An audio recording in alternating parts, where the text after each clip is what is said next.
The American Broadcasting Company presents Tales of Tomorrow.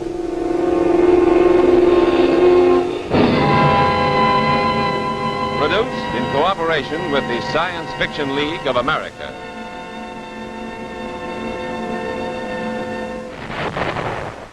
Peace. But the sound of marching feet continues in Europe. Refugees, millions of them displaced, wandering aimlessly across the war-torn face of Europe, seeking only food to keep alive. Any shelter amongst ruins in which to sleep, anything to clothe little bodies. Today, 12 millions are displaced in Europe alone. Some ethnical Germans forced to return to a country they never knew because of the shuffling of boundaries, joining the 2 million Germans already unemployed. Each day, nearly 2,000 migrate into Western Germany, underfed, diseased, undermined. For some, the displaced persons camps provide temporary relief. But for the core of the unplaceables, the aged and sick whom no one wants, there is no hope in Europe. Their hope must come from you. To help in this cause, the nonprofit organization CARE asks you to send packages today. Write CARE, New York, or contact your local CARE office today. Tonight, Tales of Tomorrow presents Blunder, starring Robert Allen and Anne Laurie.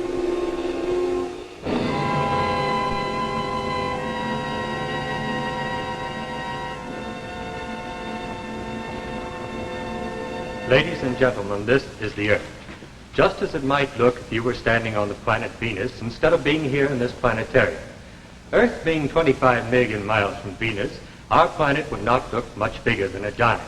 And even at that, there wouldn't be many days on Venus when the atmosphere would let you see as much of it as this.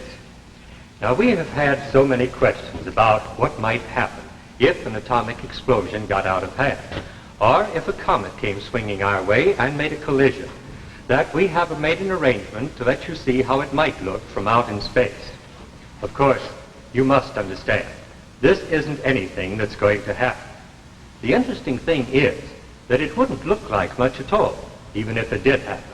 Just some light flaring up like this. And perhaps going on that way for a few million years. Or maybe just scattering off into gas in no time at all.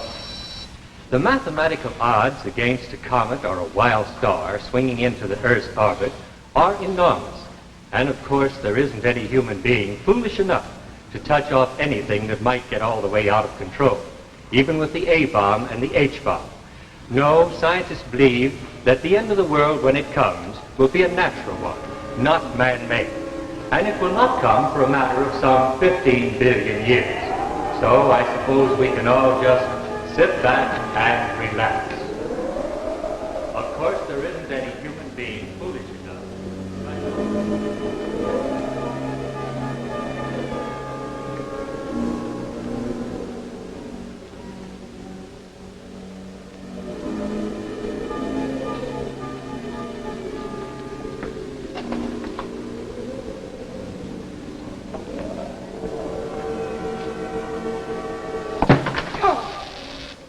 You're not going to... Oh, no, Jane. I'm just getting things ready. You see, the activator doesn't work until the switch is thrown. Now, I told you the experiment wouldn't start till 9, and it won't. These last few minutes, Carl, they seem to take longer than all the years you put on this experiment. Well, at 9 o'clock, we'll know the answer. After the activator starts the bismuth reaction. Reaction? But, Carl, you can't go through with it, not until... Jane, I'm not backing out now. I've told you there isn't one chance in 100 of any trouble. 1 chance in 100? I'll call it 1 chance in 1,000. I've gone through these calculations over and over, and the answer is always the same. Bismuth fission is possible. The pile we've built up down in the mine is going to start off a slow, controlled reaction, not an explosion. But you sent Dunning and the others to Tromsø, Carl. Wasn't that because of the danger? Their work here was over, Jane. Now, after the reaction starts, then's when our work starts, the making of contacts, hiring a full workforce, getting in the lines to get the power out. Oh, we'll have a natural furnace a mile square and hundreds of yards deep. The whole Arctic Ocean to draw on to supply power for all of Scandinavia. Everson Dunning and Company's going to be big business, Jane. Very big business. I didn't have to make any contracts in Tromsø, Carl. But you wanted to send me away, too. Well, we're stuck out here in the wilderness, darling. Why should a man ask his wife to stay here yes, Carl, why should you ask me to stay here when that... I never could fool you, could I? You're not sure, are you, Carl? No, don't try to fool me. You're worried, too. Well, all right. Maybe there is one chance in 100 of trouble. I don't suppose there's any point in not facing up to it now. Well, then you do admit that this could go wrong, Carl. That this particular way could be more dangerous than all they've done with uranium and all the other elements. Yes, there is a remote possibility that by splitting the bismuth atom, we might touch off oxygen. Oh. Touch off oxygen? Oh, now, wait a minute, Jane. I just said there was a remote possibility. Theoretically, the sun could explode tomorrow, but it isn't likely. Well, this is the same. But oxygen's everywhere. It's in the air. It's in water. Why, Carl, the whole world could become a gigantic atom bomb. That's right. Well, then shouldn't you be reading more data, Carl? I mean, you always used to check and recheck your information, and this time you haven't even paid any attention. Carl, there were reports from Dunning and the others, and you haven't even read them. Why, if Joaquim Ortega gives up on this, well, mightn't the danger be the very reason? I don't know that anybody's given up, Anne. Things that are published are months, years behind events, and I could read myself blind and not be 1 millimeter further ahead than I am tonight. And what's the point of reading anything when it's so heavily censored? Oh, look, Jane. This dinner was supposed to be a party, wasn't it? Carl, listen to me. You and Dunning have been working here in secret, but outside the secret stage is over, Jane. My final report has probably already been published. Ortega and Stackpole have most likely already seen it. Now, if they want me to hold up the experiment, Jane, it's too late. There's a time for study and a time for action. We've come to the time for action.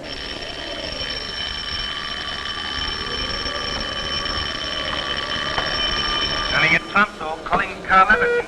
Hello. Hello, Hugh. This is Carl. What is it? Carl, are you still holding to the schedule? All set.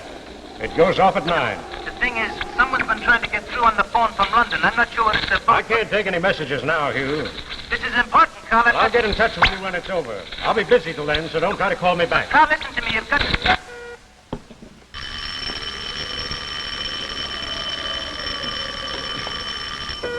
Look, Hugh, I told you no more talk till it's over. But there's a call from London, Carl. I'm cutting out all the way now, so you'll be just wasting your time if you try to get me back. But, Carl, listen, you've got...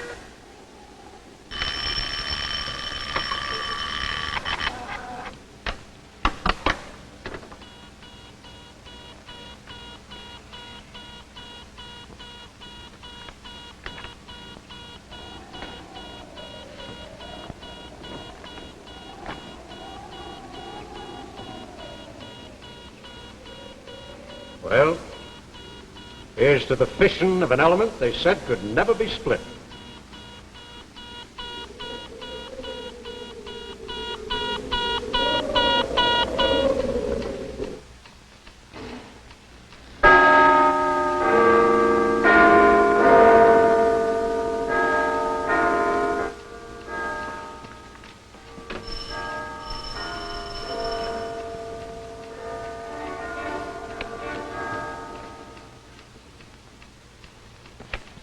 Dr. Ling, open up.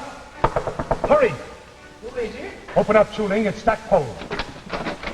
Why, hello. You come in. No, there isn't time. Have you read the Zurich Quarterly yet? Why, we're just starting it. Just why, what's the matter? It's Everson. He's experimenting with that bismuth fission theory of his. Experimenting? Yes, I know. It'll set off an oxygen reaction. We know it, but Everson doesn't. How far has he gone? I don't know. I've been trying to get Dunning on the telephone all day. I can't get through. Well, what shall we do? I've chartered a plane. We've got exactly 10 minutes to get to the airport. Wait till I get my coat. Good. I'll get a cab. The cabby! Cabby, here! Cabby! Wait, Stackpole! Wait, I'm coming!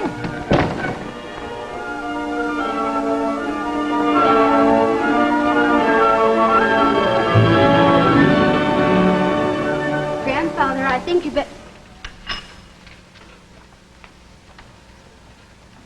In the old stories, Elena, the princess always kissed the one who was sleeping. Grandfather, I didn't mean to wake you.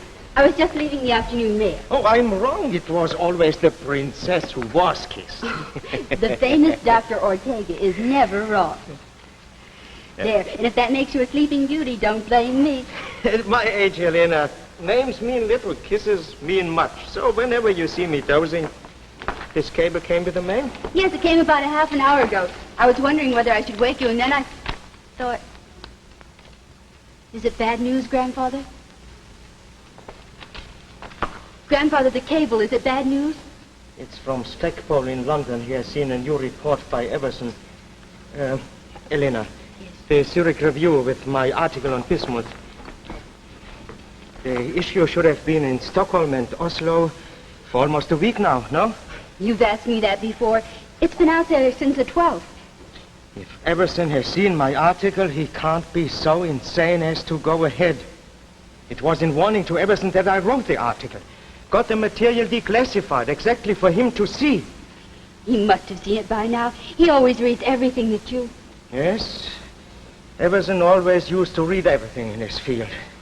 But he has been cut off from all of us up there for years. Crumbs from our table. That's all he has been able to get his hands on. But this time, crumbs aren't enough. He has made a mistake. Grandfather, is it a bad one? He's going through with his mine project. The one I wrote this Zurich article to warn him against. When will they learn that censorship works both ways? You mean he might start off a chain reaction that couldn't be stopped? There are no absolutes. It might stop when... When the Earth was gone. And the oxygen was gone. The Earth and all life on it would go too, of course. You said this is what might happen. By my equations, the probability is, well, call it a matter of some 200 to 1. You mean 1 chance out of 200 that Everson's reaction might get out of control? It's the other way around, Elena. The other way around.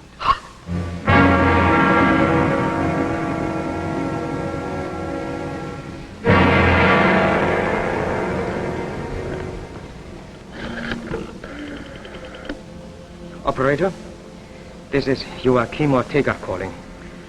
I want to put in a person-to-person call to Washington. To the President. Yes? The President of the United States. Dunning, you don't seem to understand. It's a disastrous mistake that Everson's made.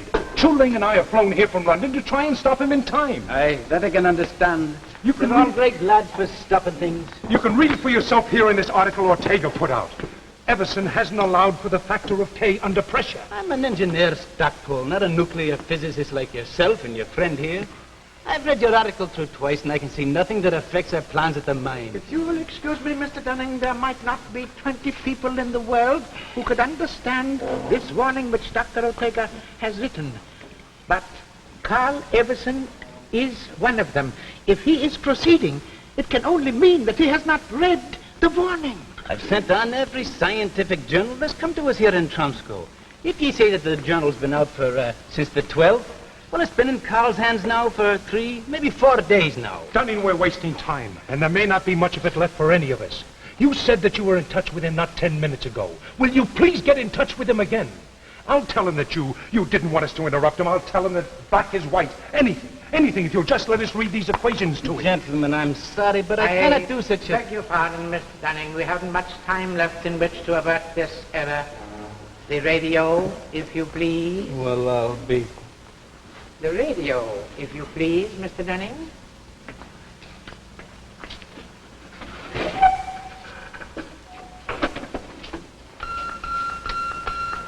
Dunning at Tromsø, calling Carl Everson. Dunning at Tromsø, calling Carl Everson. I can tell you now there's not a chance till after the test. What time is it scheduled for? 9 o'clock tonight, but Carl said he was cutting out his receiver till afterward. Look, Dunning this may be only an outside chance, but it doesn't need both of us. You can talk to Everson if Dunning raises him. How about you, Jeff? Well, I've made arrangements with the Norwegian Home Minister to let me have a plane to get through to the mine, and paratroopers to make the drop in case we can't land. You stick on here and, well, just wish me luck, will you? I wish you lots of luck, Jeff. Goodbye. Calling Carl Everson. Dunning at Tromsø. Calling Carl Everson. Dunning at Tromsø. Calling Carl Everson.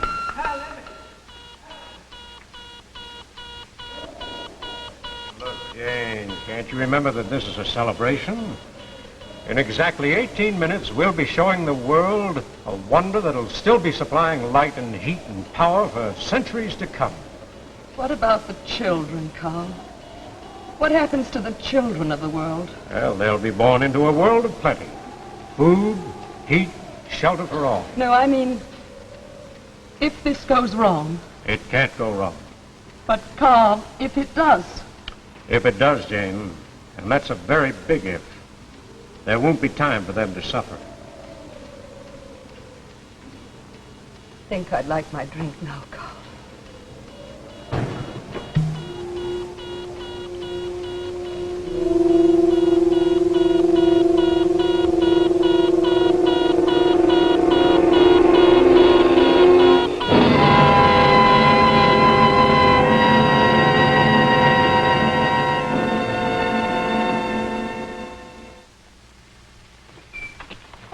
Dear, have a good day? Payday is always a good day, sweetheart. By the way, there was another defense bond in the pay envelope. Here, add this one to the pile. You've certainly saved a lot since you joined the payroll savings plan. I'll say. In times like these, the only way to save is to save before we spend. And the easiest way to save is with United States savings bonds. By putting in only $7.50 a week, in 10 years you'll have bonds and interest worth more than $4,300. Meanwhile, your savings will be helping to make your country strong, for savings bonds are defense bonds. Sign up for bonds where you work or bank. Defense is your job. Buy defense bonds. And now we return to our tale of tomorrow, Blunder.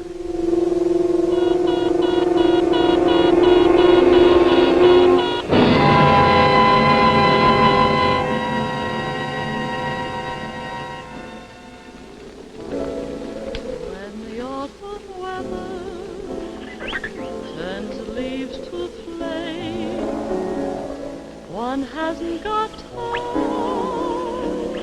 for the waiting game. Oh, the days dwindle down to a precious few. September,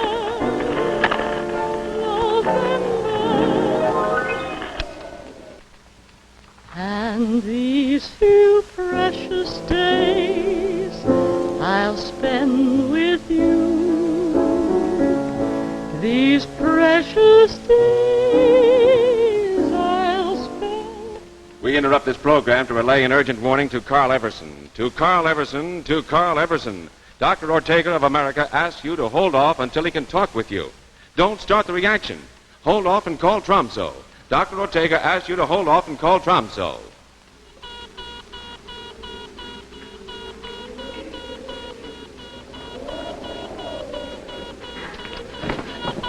Dunning and Tromso calling Carl Everson. Dunning. This is Jane. Thank God, it's Carl there. He's got the Please, to I have to talk to you. Now, look, Jane, I didn't want you to stay on, but since you're here, remember you're just as responsible for this project as all of us. We've got to go through with it. I'm scared, Carl. Carl, I'm scared.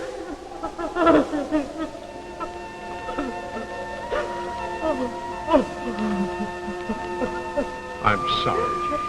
I just keep thinking about those children. Look, don't you think that I think of them too? Look, Jane, there was a time when I would have waited to check with Ortega and Stackpole. But now it's different. There's a limit to what I can tell them. There's a limit to what they can explain to me. They publish things, sure. Yes, darling, they do publish a little, but what? But it's just the scraps, darling. In Moscow and Leningrad, they can't even publish scraps. But if I can once show them that bismuth fission is a workable, existing reality, I'll make them all talk. Not about war and weapons, but about the full development of this wonderful new power that's coming into our hands. About the simple, inexpensive plants that they can set up all over the world. I'm thinking of the peaceful development for all the billions of people who've never had enough to eat, of this cheap, limitless power that can end poverty in the world. Oh, Carl. Carl. Carl, that's a wonderful dream.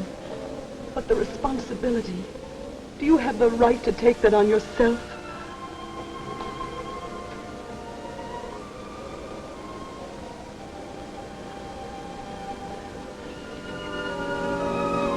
Hugh Dunning said that someone was trying to reach him from London.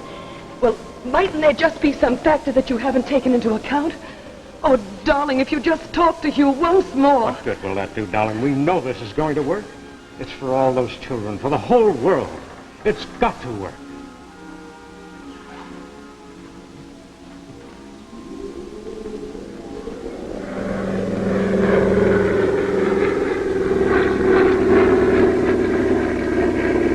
We're over the coast again, Mr. Stackpole. It'll be a few moments now. Does the pilot know his way from here? Yes, we've trained over this area. 15 or 16 kilometers, we'll be able to see the mine buildings. Good. And you might say a prayer that there'll be some buildings left to see. Carl Everson. This is Jeff Stackpole. Calling Carl Everson. Jeff Stackpole calling Carl Everson. Ortega says, don't set off the reaction.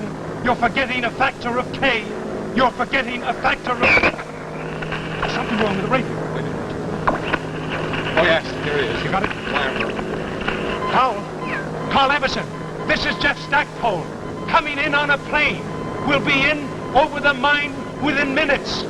We'll land by paratroop in the open spaces just north of you. Carl Everson, this is Jeff Stackpole. Stackpole calling Carl Everson. Stackpole calling Carl Everson. Stackpole calling Carl Everson. They haven't. Well, please have them keep trying. Yes, it's top priority and very urgent. Thank you.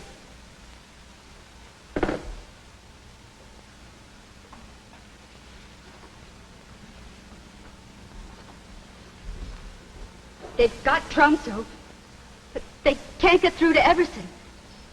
Chuling's there with Dunning, but they can't get Everson to answer. Stockpole's gone in by plane. He should be dropping to him within minutes. Good. My dear, I think you are in trouble. You think I... It's your move, and I suspect you are going to lose at least the bishop. Grandfather, you just said that the whole world was in danger, that within minutes we all could be blown to nothing. And yet you can sit here over a chessboard and say... Elena, dear, they reach Carl Everson in time now, or they don't. If they don't, there's no remedy that can be devised against this irretrievable blunder. So, let's see about your bishop. But, Grandfather, there must be something that we There's nothing more now. Not from here. What can be done is being done. Perhaps we've all been afraid too long. Now, I have regrets, but there seems very little fear left. Regrets? Big ones, little ones. I could wish to have seen you married. The new strain of melons we are trying out in the garden, how they'll turn out. Those are two of the big ones. For a small one, here's a formula on the properties of magnetic attraction at low temperatures that I would have liked to work out just a little further. But magnetic attraction has nothing to do with bismuth fission or perhaps with anything. But I'm still curious. Grandfather, you can put your mind to a new problem when... When I should be attacking your bishop and queen. Elena, I'm sorry. But it's still your move. You think I'm going to lose the bishop? Just watch.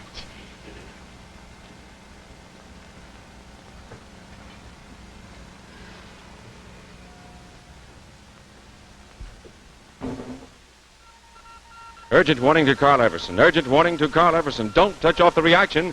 Don't touch off the reaction. If you see or hear a plane approaching, that is Stackpole trying to help you. Urgent warning to Carl Everson. Dr. Ortega says you're wrong, absolutely, positively wrong. Urgent warning to Carl Everson. Urgent warning to Carl Everson. Calling Carl Everson. Stackpole calling Stand Carl by to Everson. jump.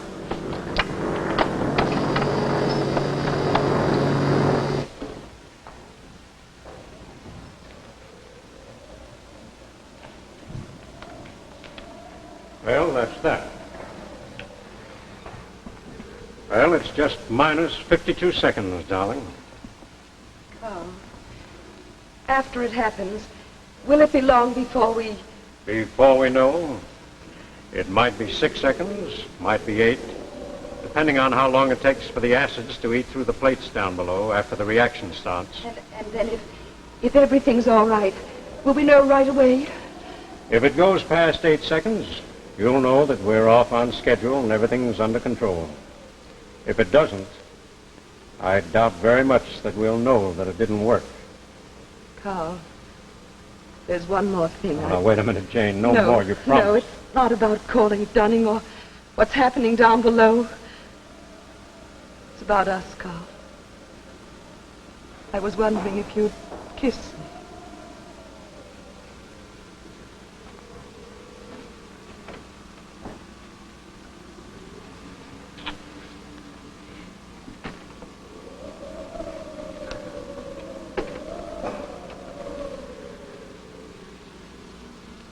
Jane, if you say now that I shouldn't... No. I'm ready now.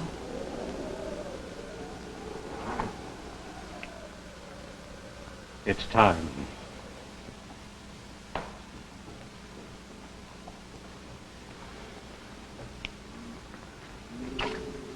Well, here's to the future.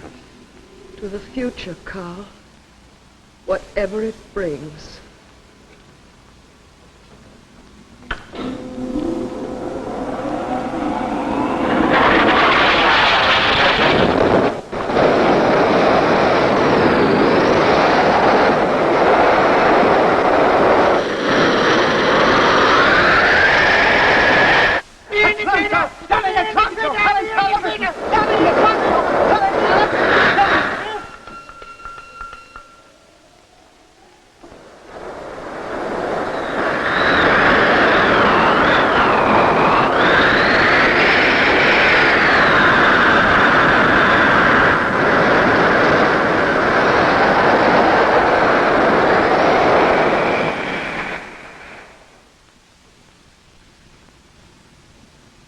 And of course, there isn't any human being foolish enough to experiment with atomic fission. Our scientists know exactly what they are doing. There isn't a possible chance of a blunder.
Tune in next week at this same time when Tales of Tomorrow will bring into your home an exciting television play, A Child is Crying. Mr. Walter Abel stars in this gripping story of a youngster upon whom depends the security of the United States. Remember Tales of Tomorrow next week at this same time. The preceding program, originally telecast by ABC in New York, has come to you by special video recording. This is ABC, the American Broadcasting Company.